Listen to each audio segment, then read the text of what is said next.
오늘 하나님께서 우리에게 주실 말씀은 이사야서 65장 13절에서 16절 말씀입니다. 우리 다 같이 봉독하겠습니다. 이러므로 주 여호와께서 이와 같이 말씀하시니라. 보라, 나의 종들은 먹을 것이로되 너희는 줄일 것이니라. 보라, 나의 종들은 마실 것이로되 너희는 갈할 것이니라. 보라, 나의 종들은 기뻐할 것이로되 너희는 수치를 당할 것이니라. 보라, 나의 종들은 마음이 즐거움으로 노래할 것이로되 너희는 마음이 슬픔으로 울며 심령이 상함으로 통곡할 것이며 또 너희가 남겨놓은 이름은 내가 택한 자의 저주거리가 될 것이니라. 주 여호와, 내가 너를 죽이고 내 종들은 다른 이름으로 부르리라. 이러므로 땅에서 자기를 위하여 복을 구하는 자는 진리의 하나님을 향하여 복을 구할 것이요, 땅에서 맹세하는 자는 진리의 하나님으로 맹세하리니 이는 이전 환란이 잊어졌고 내 눈앞에 숨겨졌음이라. 아멘. 지금까지 우리는 계속해서 이사야서 말씀을 이제 듣고 있습니다. 이 시간도 우리는 이사야서 65장에 대한 말씀을 듣습니다. 이사야서 65장은 이사야서 전체를 요약하는 말씀이라 해도 과언이 아닙니다. 왜냐하면 지금까지 하나님께서 말씀하셨던 응답이 이 65장에 다 기록이 되어 있기 때문이죠. 하나님은 이스라엘 백성들에게 끊임없는 사랑을 보여주셨습니다. 그럼에도 이스라엘은 하나님을 버리고 하나님을 떠났습니다. 우상숭배에 빠져서 하나님을 버린 이스라엘 백성들, 그 이스라엘 백성들을 하나님은 더 이상 은혜와 긍휼의 대상으로 여기지 않게 되었던 것이죠. 오늘 본문은 그 이스라엘을 버리고 하나님께서 이제 남은 자를 통해서 구원의 역사를 이루어 나간다라고 하는 그러한 말씀입니다. 그렇다면 여기서 말하는 이 남은 자들은 누구를 말하는 것일까요? 이들은 유대인들이 아닙니다. 이 남은 자들은 유대인들이 아닙니다. 이방인들입니다. 이방인들을 통해서 하나님께서는 구원의 역사를 이루어 나가신다라고 하는 그런 것입니다. 오늘날로 말하면 우리 기독교인들을 말씀하고 있습니다. 오늘 본문은 이 남은 자와 그리고 하나님을 떠나서 패역한 자들에게 따르는 결과를 이제 65장에서 오늘 본문에서 말씀하고 있는 것이죠. 그렇다라고 하면은 이 남은 자들에 대한 이제 결과는 하나님께서 어떻게 이제 이렇게 말씀하고 있는가 라는 것을 우리는 한번 이제 성경을 통해서 볼 수가 있습니다. 13절에 보니까 보라, 나의 종들은 먹을 것이로되, 먹는다라고 하는 것을 여기서 하나님은 말씀하고 있습니다. 그리고 줄일 것이다, 먹을 것이다, 그리고 마실 것이다. 보라, 나의 종들은 마실 것이로되, 하나님께서는 남은 자들에게 이렇게 먹고 마시는 것에 대한 축복을 주신다라고 말씀하고 있습니다. 그리고 이제 14절에 보니까 나의 종들은 마음이 즐거움으로 노래할 것이로되, 노래한다라고 이렇게 하나님은 말씀하고 있습니다. 그리고 그 15절에 보니까 이름이라고 하는 이 표현을 말씀했습니다. 다른 이름으로 부르리라. 하나님께서는 남은 자들에 대한 축복을 먹고 마시고 기쁘고 즐겁고 라고 하는 이런 것을 이제 주신다라고 하는 것을 보여주는 것이죠. 그런데 이 패역한 자들에게 대한 하나님의 심판은 보니까 너희는 줄일 것이다. 13절에 보니까 너희는 줄일 것이다. 그리고 갈할 것이다. 줄이고 먹지 못한다고 하는 이 말씀입니다. 그리고 수치를 당할 것이다. 마음이 슬플 것이다. 울 것이다. 그리고 심령이 상함으로 통곡할 것이다. 라고 하는 이제 결과를 말씀하고 있습니다. 그러면서 이름에 대한 것은 이제 15절에 보니까 너희가 남겨놓은 이름은 내가 택한 자의 저주거리가 될 것이다 라고 이렇게 성경은 기록하고 있습니다. 이름이 어때요? 저주거리가 된다고 했습니다. 그렇다라고 하면은 우리가 남은 자들에 대한 결과를 한번 잘 생각해 이제 보시기 바랍니다. 먼저 먹고 마신다라고 하는 이 축복입니다. 하나님은 하나님의 백성들이 세상을 살아가는 동안 부귀영화를 주신다고 말씀하고 있지 않습니다. 물질명예, 권력도 주신다고 하지 않습니다. 오늘 하나님께서 하나님을 믿고 따르는 자들에게 주시는 말씀은 일상생활에서 아주 필요한, 또 우리가 살아갈 수 있는 그러한 축복을 말씀하고 있습니다. 즉 거창한 축복을 말씀하고 있는 것이 아니죠. 우리의 삶에서 아주 사소한 것들이 어때요?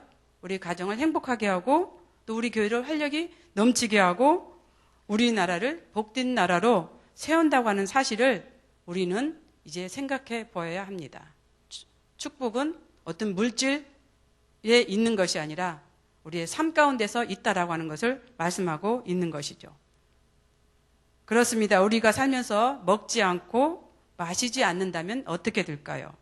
또 그러면서 또 살아가면서 기쁘고 즐겁지 않다고 하면은 우리는 어떻게 될까요? 그게 아마 삶일까요? 아마 삶이 아닐 것입니다. 아마 그것이 지옥일 것입니다. 하나님은 하나님의 계명을 지키고 이제 순종하는 자에게 이러한 축복을 누리고 살게 하시겠다라고 하는 이 말씀입니다. 하나님께서는 이 세상을 창조하시고 자연을 만드신 목적은 인간으로 하여금 다스리며 살라고 그렇게 만드셨습니다. 창세기 2장에 보면은 천지 창조에 대한 말씀이 있습니다. 하나님은 만물을 만드실 때 자연과 동물들을 먼저 만드셨습니다. 그리고 사람을 제일 마지막으로 만드셨습니다. 왜 하나님께서는 이렇게 사람을 제일 마지막으로 만드셨을까? 저는 가만히 생각해 보니까는요, 모든 것을 다 갖춰놓고 하나님은 이제 사람으로 하여금 그 안에서 살도록 하셨던 것 같습니다. 하나님께서는 우리에게 이렇게 천지 창조를 하신 그 자연을 누리도록 하셨는데 우리가 그런 것들을 누리지 못하고 산다고 하면은 아마 그것이 곧 지옥일 거다라고 저는 그렇게 생각이 들었습니다. 그래서 우리는 먹고 마시며 살아간다는 것, 이것이 큰 축복임을 우리는 다시 한번 생각해 볼 수 있는 우리 모두가 되시기를 바랍니다. 사람은 어떻게 보면 세 종류의 사람이 있다라고 저는 생각이 들어요. 하나는 살기 위해서 먹는 사람이 있고 또 먹기 위해서 사는 사람이 있고 또 한 가지는 이것도 저것도 아닌 그런 삶을 사는 사람도 있다라고 저는 생각이 듭니다. 여러분들은 이제 그 종류에서 어느 쪽에 이제 속하는지 한번 생각해 보시기 바랍니다. 두 번째로는 기쁨과 즐거움입니다. 아무리 먹고 마시는 것이 풍부하다 해도 기쁨과 즐거움이 없으면은 그게 삶이 아닐 것입니다. 요즘 자살하시는 분들이 참 많이 있어요. 그 중에는 정말 피치 못해서 죽는 사람들도 있지만은 그렇지 이제 못한 그 죽음을 맛보는 사람도, 죽음을 갖는 사람도 있습니다. 외로움입니다. 사람은 혼자서도 살 수 있습니다. 그러나 혼자 산다는 것에는 대가가 이제 따른다라고 저는 이제 생각이 듭니다. 외로움과 쓸쓸함이죠. 그래서 하나님은 아담을 만드시고 난 후 아담을 보시면서 뭐라고 말씀하셨어요? 독처하는 것이 좋지 못하다 해서 하와를 주셨습니다. 왜 하나님께서는 아담에게 하와를 주셨을까요? 하나님은 아담에게서 기쁨과 즐거움을 보지 못했던 것 같습니다. 또 그리고 홀로 있는 모습에서 쓸쓸함을 보았던 것 같습니다. 그래서 하나님은 아담에게 하와를 주셨습니다. 하와를 통하여서 아담도 기쁨과 즐거움, 먹고 마시는 이런 즐거움 속에서 에덴 동산에서 살았을 것이다라고 저는 그렇게 생각이 듭니다.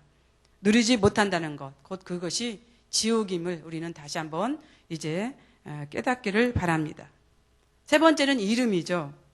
이름은 우리를 대변합니다. 그리고 또 상대방을 대변해 줍니다. 우리 모두는 이름을 다 갖고 있죠. 이름은 없는 분들은 없습니다. 한때 신앙인들 사이에서 이름을 변경하는 일들이 참 많이 있었습니다. 우리 이것도 창세기에서 우리는 찾아볼 수가 있습니다. 아브라함에서 아브라함, 사라에서 사라로 변경된 이름을 본따서 이름을 바꾸는 일들이 한동안 유행처럼 번졌던 이제 시기가 있었습니다. 성경은 이름으로 가문을 빛낸 이제 믿음의 조상들을 많이 기록하고 있습니다. 그런데 여기에서 우리 15절을 보면은 내가 택한 자의 저주거리가 될 것이다 라고 하는 것에 대해서 한번 이제 말씀드리고 싶습니다. 예레미야 29장에 보면은 거기에 시드기야와 아합의 이름이 이제 나와 있는데 하나님께서는 이들을 바벨론 왕 느부갓네살 왕에게 넘겼다라고 이렇게 이제 표현하고 있습니다. 왜 하나님께서는 이들을 이제 그런 그 바벨론 왕에게 넘겼다고 이렇게 성경에서 기록했을까? 이 시드기야와 아합은 왕이 아니에요. 우리 그 열왕기상이나 하나 역대기에 나오는 그 왕들이 아닙니다. 이스라엘의 그 왕들이 아닙니다. 이들은 거짓 선지자들입니다. 이들이 이제 하나님의 이름을 빙자해서 이제 거짓 예언을 했던 것이죠. 그리고 이제 이웃 여인들과 간음을 했던 이런 사람들입니다. 그래서 이제 성경에 기록된 대로 하나님은 이들을 바벨론 왕에게 넘겨서 이들이 이제 죽게 되었는데 화형을 이제 당해서 죽게 되었습니다. 불태워서 죽게 되었습니다. 근데 단지 뭐 거짓 선지자라고 해서 죽었던 것은 아닌 것 같습니다. 거기에는 어떤 다른 뭐 이제 그 바벨론 왕의 어떤 배반이나 이런 것들이 있지 않았을까. 그런 죄로 인해서 이제 이렇게 화형을 당했던 것 같은데 어찌됐든 간에 그 이름이 믿는 자들에 의해서 저주거리가 되었다라고 하는 그런 것이죠. 우리가 본디오 빌라도를 한번 생각해 보십시오. 우리가 사도신경 할 때마다 어때요? 본디오 빌라도를 항상 이제 그 안에 이름을 넣고 기도를 합니다. 이 이름은 어때요? 아주 영원토록 이제 저주의 이름의 대상이 되었던 것을 우리는 볼 수가 있습니다.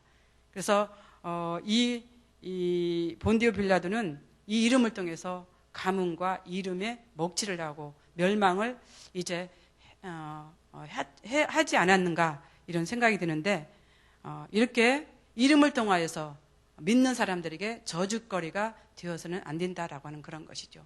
우리 신앙인들도 마찬가지입니다. 우리의 이름을 하나님의 통해서 빛낼 수 있는 이름이 되어야지 이렇게 믿는 자들에 의해서 저주거리가 되어서는 안 된다라고 하는 그런 것입니다. 네 번째로는 하나님께서 16절에 보니까 이전 환란이 잊어졌고 이전 환란을 잊게 해주겠다라고 하는 이제 말씀이 있습니다. 환란이 잊혀졌다고 하는 것은 환란이 끝났다는 것을 의미합니다. 바꿔 말한다면 하나님의 은총이 회복되었음을 이제 말씀하고 있는 것이죠. 16절을 보세요. 자기를 위하여 복을 구하는 자, 땅에서 맹세하는 자들이라고 하는 뜻은 우상 숭배하는 자들을 말하는 것입니다. 이들이 이제 마음을 바꿔서 하나님께 복을 구하고 하나님께 맹세한다는 것은 곧 하나님을 섬기며 하나님께 예배 드린다라고 하는 그런 것이죠. 우리가 하나님을 잘 섬기고 하나님 뜻에 따라 살아가면은 어때요? 우리는 이전에 있었던 그 모든 환난이나 어려움들을 잊어버리게끔 되어 있습니다. 잊어버립니다. 그리고 하나님께서는 그런 것들을 또 생각나지 않도록 해 주시겠다라고 하는 그런 의미도 있습니다. 하나님은 이스라엘 백성들을 사랑하셨지만 그들은 하나님을 배반하고 떠났습니다. 그들에게 남은 것은 줄이고 가라고 또 수치를 당하고 슬픔과 또 울음과 통곡과 저주거리만 남게 된다는 것입니다. 그러나 하나님을 사랑하고 따르는 자들에게는 기쁨과 즐거움 그리고 풍성함이 가득 찬다라고 하는 것을 오늘 성경을 통해서 보여주고 있습니다. 우리 모두는 이렇게 하나님께 남은 자가 되시기를 바랍니다. 기도하겠습니다. 사랑의 하나님, 오늘 우리에게 주시는 말씀을 통해 우리 모두는 남은 자가 되게 하여 주시옵소서. 하나님이 주시는 풍성함을 누리며 살아가는 우리 모두가 되게 하여 주시옵소서. 그렇게 되기 위해서 우리는 하나님을 잘 섬기며 하나님께 예배자로 살게 하여 주시옵소서. 하나님을 떠나지 않는 삶, 늘 우리는 하나님을 생각하며 살아가는 우리 모두가 되기를 원하며 오늘 하루가 그렇게 되기를 원합니다. 하나님, 우리가 그렇게 살 수 있도록 도와주시옵소서. 예수님의 이름으로 기도드리옵나이다. 아멘. 사역에 대한 공동교도문을 봉독합니다. 성경대로 우리 사역의 지평이 온 누리를 품게 하옵소서. 유언의 사역, 교구 사역, 말씀 삶 성경대학 사역을 축복하셔서 말씀과 성령의 충만으로 인격과 일상이 거룩해지게 하소서.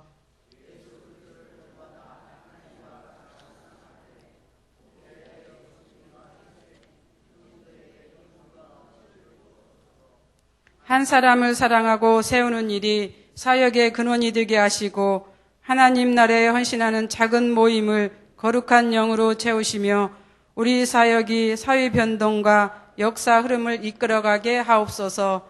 아멘. 주기도문 하겠습니다.